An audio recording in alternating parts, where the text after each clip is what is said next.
Hello everyone, welcome to our channel. हमने last part of the video में देखा था केमिकल रिएक्शन और इक्वेशन के बारे में। हमने पार्ट 1 में डिस्प्लेसमेंट रिएक्शन तक कवर कर लिया था। अब हम पार्ट 2 में पूरा का पूरे चैप्टर को कवर करेंगे। तो हम सबसे पहले देखते हैं कि कैसे हम रिएक्टिविटी सीरीज़ को बिल्कुल ईजी वे में याद कर सकते हैं। तो उसके लिए एक सेंटेंस है यहाँ पे, उसको अगर आप देखोगे तो आप ईजिली याद कर पाओगे। तो सेंटेंस क्या है? Please stop calling me a cute zebra, I like her call me a smart code. आप इस पूरे सेंटेंस के इनिशियल वर्ड्स को ध्यान रखना, आप इजीली याद कर पाओगे कि कैसे रिएक्टिविटी सीरीज़ को याद करें। तो जैसे कि पी इसके अंदर किसके लिए स्टैंड कर रहा है? पोटेशियम के लिए। और आप सभी को पता है कि पोटेशियम सबसे ज़्यादा रिएक्टिव एलिमेंट होता है। फिर S sodium, C calcium, M magnesium, A aluminium, C carbon, फिर Z zinc, I iron, L for lead, H for hydrogen, फिर C for copper, then M for mercury, then S for silver और last में G for gold. इस sentence से आप बिल्कुल easy way में याद कर पाओगे पूरी की पूरी रिएक्टिविटी सीरीज़ को। नेक्स्ट जो टाइप ऑफ रिएक्शन है वो है डबल डिस्प्लेसमेंट रिएक्शन। इस रिएक्शन के अंदर क्या होता है? जो आयंस होते हैं वो म्यूचुअली एक्सचेंज होते हैं दोनों रिएक्टेंट के बीच में। जैसे यहाँ पे जो क्लोरीन है और यहाँ पे जो सल्फेट ग्रुप है, ये आपस में क्लोरीन इसके पास चला जाएगा सोडियम के पास और SO4 Ba के पास आ जाएगा। तो हमारे पास क्या बन जाएगा? BaSO4 और NaCl बन जाएगा। तो क्या हुआ? म्यूचुअली एक्सचेंज हो गए। Cl इसके पास था, अब इसके पास आ गया, और उसके बाद जो SO4 था वो किसके पास आ गया? मीडियम के पास आ गया। लेकिन अगर आप देखोगे तो ये वाला जो सब्सटेंस बना वो क्या होता है? सॉलिड होता है। मतलब ये दोनों के दोनों पानी के अंदर डिज़ोल्व हो रखे थे, एक्वस था। लेकिन आप अगर प्रोडक्ट साइड में देखोगे तो ये कैसा आ गया? सॉलिड में आ गया, इनसॉल्यूबल प्रोडक्ट आ गया। जब भी प्रोडक्ट साइड में आपको कोई इनसॉल्यूबल सब्सटेंस मिले तो उसको हम बोलते हैं प्रेसिपिटेट। और जो ऐसी रिएक्शंस होती है उसको हम क्या बोलते हैं? प्रेसिपिटेशन रिएक्शन बोलते हैं। जब भी कोई प्रेसिपिटेट बनेगा किसी रिएक्शन के अंदर उसको हम क्या बोल देंगे? प्रेसिपिटेशन रिएक्शन बोल देंगे। एक और एग्जांपल देख लेते हैं। तो यहाँ पे क्या है? Silver nitrate react with sodium chloride two gives silver chloride और सोडियम नाइट्रेट। तो अगर आप देखोगे तो ये type of double displacement reaction भी है। जो आयंस है वो क्या हो रहे हैं? म्यूचुअली एक्सचेंज हो रहे हैं। लेकिन अगर आप इधर देखोगे तो ये सॉलिड है, और सॉलिड को जब भी सिग्निफाई करना पड़ता है तो हमें ऐसे डाउन एरो दिखाना पड़ता है। तो यहाँ पे कैसा रिएक्शन हो गई? ये प्रेसिपिटेशन रिएक्शन हो गई। अगली बात आती है ऑक्सीडेशन रिएक्शन क्या होती है। तो ऑक्सीडेशन रिएक्शन वाली रिएक्शन होती है जिसके अंदर गेन ऑफ ऑक्सीजन हो या लॉस ऑफ हाइड्रोजन हो। तो इधर आप एग्जांपल में देख सकते हो, कॉपर को अगर आपने रिएक्शन कराया ऑक्सीजन से तो आपको क्या मिल गया? कॉपर ऑक्साइड मिल गया। तो हमने क्या करा दिया? बेसिकली गेन ऑफ ऑक्सीजन करा दिया कॉपर के अंदर। तो कैसी रिएक्शन हो गई? ऑक्सीडेशन रिएक्शन हो गई।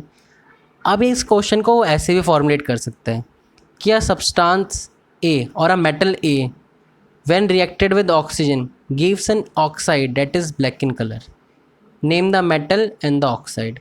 तो अगर आपको ये नहीं पता होगा कि ब्लैक कलर ऑक्साइड होता है तो आप इसका आंसर नहीं कर पाओगे। और ये सब कुछ NCERT के अंदर मेंशन्ड है, लेकिन हम ध्यान नहीं देते हैं कई बार। अगली बात आती है रिडक्शन रिएक्शन। तो रिडक्शन रिएक्शन क्या होगा? जस्ट रिवर्स है ऑक्सीडेशन का। लॉस ऑफ ऑक्सीजन हो और गेन ऑफ हाइड्रोजन हो तो हम इसको क्या बोलेंगे? रिडक्शन रिएक्शन बोलेंगे। अगर हम इसका एक एग्जांपल देखें तो देखो, यही वाला कॉपर ऑक्साइड हमने क्या करा है? बेसिकली इस रिएक्शन का रिवर्सिबल फॉर्म देख रहे हैं, कैसे इस रिएक्शन से वापस कॉपर को गेन कर सकते हैं। तो हमने क्या करा? इस कॉपर ऑक्साइड को ट्रीट कराया हाइड्रोजन गैस से। हमने क्या कराया? बेसिकली यहाँ पे हमने हाइड्रोजन का एडिशन कराया। तो अगर आप देखोगे यहाँ पे क्या हो गया? कॉपर ऑक्साइड के अंदर कॉपर मिसिंग हो रहा है प्रोडक्ट साइड में। तो अब यहाँ क्या हो गया? लॉस ऑफ ऑक्सीजन हो गया। मतलब क्या हो गया? रिडक्शन हो गया। तो ये कौन सी टाइप ऑफ रिएक्शन हो गई? रिडक्शन रिएक्शन हो गई। जो अगली टाइप ऑफ रिएक्शन है वो है रिडॉक्स रिएक्शन। जब भी किसी रिएक्शन में ऑक्सीडेशन और रिडक्शन एक साथ हो रहा हो, मतलब एक सब्सटेंस ऑक्सीडाइज हो रहा हो और एक सब्सटेंस रिड्यूस हो रहा हो, उसको हम क्या बोलते हैं? रिडॉक्स रिएक्शन बोलते हैं। हम फिर से अभी जो हमने रिडक्शन में एग्जांपल देखा था उसको देखते हैं। तो तो अगर आप देखोगे कॉपर ऑक्साइड, इसका कलर क्या होता था, ब्लैक कलर होता था। अगर आप इसकी रिएक्शन कराते हो हाइड्रोजन से, तो हमने देखा था ये कॉपर जो था, कॉपर ऑक्साइड, इसने क्या करा था, अपना ऑक्सीजन लीव कर दिया था, मतलब यहाँ पे रिडक्शन हो गया था, क्योंकि लॉस ऑफ ऑक्सीजन क्या होता है, रिडक्शन होता है। लेकिन अगर आप गौर से देखोगे तो इस रिएक्शन के अंदर क्या हो रहा था, ये हाइड्रोजन ने इसका ऑक्सीजन को गेन कर लिया था, और गेन ऑफ ऑक्सीजन को हम क्या बोलते हैं, ऑक्सीडेशन भी बोलते हैं। मतलब ये कॉपर ऑक्साइड क्या हो रहा था, रिड्यूस हो रहा था, और हाइड्रोजन क्या हो रहा था, ऑक्सीडाइज हो रहा था। तो एक ऐसी रिएक्शन हो गई रिडॉक्स रिएक्शन, क्योंकि दोनों के दोनों चीज़ें हो रही हैं, ऑक्सीडेशन भी हो रहा है, रिडक्शन भी हो रहा है। अब अगली बात है, एक और एग्जांपल देखें तो ZnO, ये क्या है, जिंक ऑक्साइड। अगर आप इसका कार्बन से रिएक्शन कराओगे तो आपको क्या मिल जाएगा, जिंक और कार्बन मोनोऑक्साइड। तो अगर आप देखो कि जिंक ऑक्साइड क्या हो गया, बेसिकली रिड्यूस हो गया, क्योंकि इसने अपना ऑक्सीजन लीव कर दिया। लेकिन अगर आप कार्बन को देखोगे तो कार्बन ने ऑक्सीजन गेन करा है, मतलब कार्बन के अंदर ऑक्सीडेशन हुआ, मतलब दोनों की दोनों चीज़ें हो रही हैं, मतलब ये भी कैसा हो गया, रिडॉक्स रिएक्शन। नेक्स्ट एग्जांपल को अगर आप देखोगे तो MnO2 रिएक्शन कराया आपने HCl से, तो आपको क्या मिल गया, MnCl2 और H2O। अगर आप इसके अंदर भी देखोगे तो Mn को अगर आप क्लोजली देखो तो इसने क्या करा, बेसिकली यहाँ प्रोडक्ट साइड में देखोगे तो उसके पास ऑक्सीजन नहीं है, तो इसके अंदर रिडक्शन हो गया, क्योंकि लॉस ऑफ ऑक्सीजन हो गया। और अगर आप देखोगे HCl को, HCl ने क्या करा है, ऑक्सीजन को इधर गिर लिया, H2O बना लिया है, मतलब उसके अंदर क्या हुआ है, ऑक्सीडेशन हो गया। तो ये कौन सी रिएक्शन होती है, रिडॉक्स रिएक्शन होती है, जिसके अंदर ऑक्सीडेशन भी हो और रिडक्शन भी हो। अब ऐसी जो रिएक्शंस होती हैं, इसके अंदर क्वेश्चन आते हैं कि कौन सा सब्सटेंस ऑक्सीडाइजिंग एजेंट है और कौन सा सब्सटेंस रिड्यूसिंग एजेंट है। तो इसके लिए आप एक चीज़ याद रखना कि जो भी सब्सटेंस ऑक्सीडाइजिंग एजेंट हो या रिड्यूसिंग एजेंट हो, उसको हमेशा कहाँ देखोगे, रिएक्टेंट साइड पे देखोगे। हमेशा आंसर रिएक्टेंट साइड का ही होगा। Name the substance oxidize, name the substance reduce, oxidizing agent क्या है, रिड्यूसिंग एजेंट क्या है, सारे के सारे आंसर कहाँ से आएंगे, आपके रिएक्टेंट साइड से ही आएंगे। प्रोडक्ट साइड को आपको भूल जाना है आंसर देने से पहले। तो अगर हम पहली रिएक्शन उठाएं तो इसके अंदर आपको दिख रहा होगा, नेम द सब्सटेंस रिड्यूस्ड कौन सा है, copper oxide. Name the substance oxidize, जिसके अंदर ऑक्सीडेशन हो रही है, वो क्या कौन सा है, H2 है। अब लेकिन अगर हम बात करें कि ऑक्सीडाइजिंग एजेंट क्या होता है और रिड्यूसिंग एजेंट क्या होता है, तो ऑक्सीडाइजिंग एजेंट वाले सब्सटेंस होते हैं जो कि ऑक्सीडेशन करवाएं। तो बेसिकली अगर आप देखोगे इधर H2 का ऑक्सीडेशन क्यों हो पाया था, क्योंकि इधर कॉपर ऑक्साइड ने अपना ऑक्सीजन लीव करा था, मतलब H2 का ऑक्सीडेशन किसकी वजह से हुआ, कॉपर ऑक्साइड की वजह से हुआ। तो ऑक्सीडाइजिंग एजेंट कौन सा हो गया, कॉपर ऑक्साइड हो गया। अगर आप देखो रिड्यूसिंग एजेंट, तो ये कौन से सब्सटेंस होते हैं जो कि रिडक्शन कराएंगे। तो अगर आप देखोगे अगर H2 आया नहीं होता, कॉपर ऑक्साइड के पास H2 नहीं आया होता, तो इसका रिडक्शन नहीं होता। H2 के आने की वजह से कॉपर ऑक्साइड का रिडक्शन हुआ, मतलब ये कौन सा एजेंट हो गया, रिड्यूसिंग एजेंट हो गया।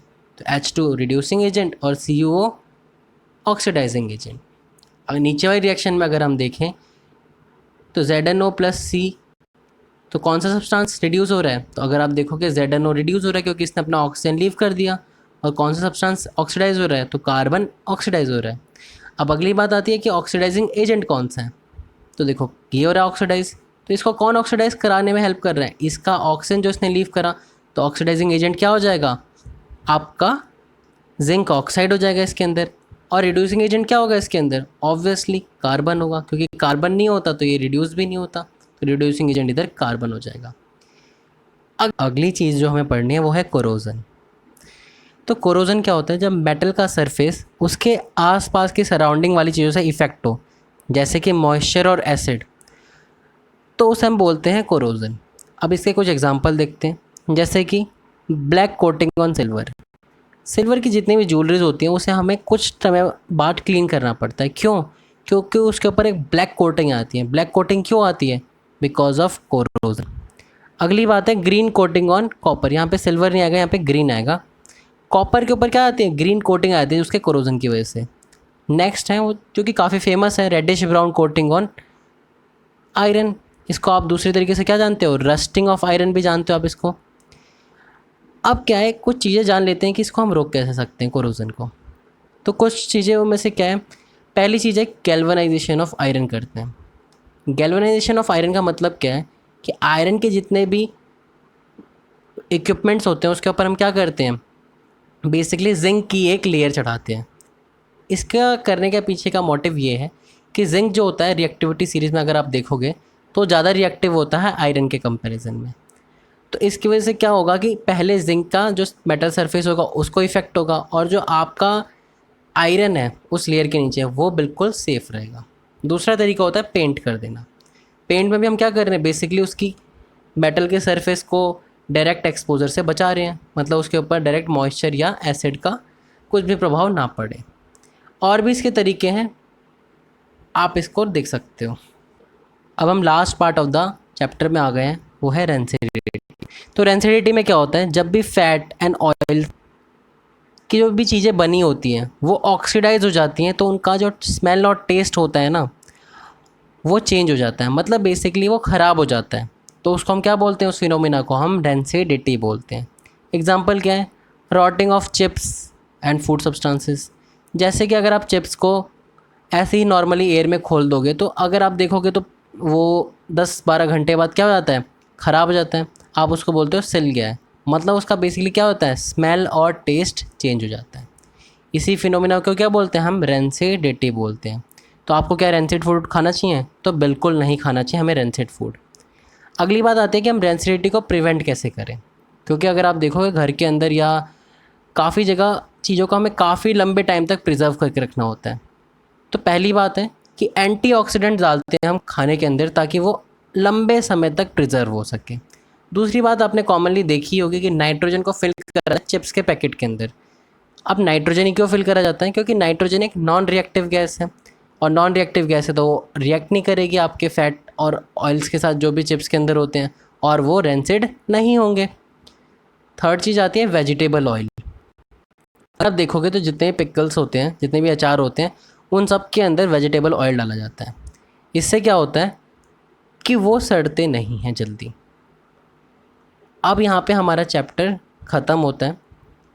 नेक्स्ट पार्ट में हम देखेंगे chapter number 2 acid basis and salt को, और उस पूरे चैप्टर को हम थोरली कवर करेंगे।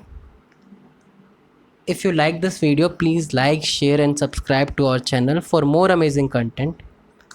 Do show your love in the comment section and do not forget to press the bell icon to get the notification of our new video.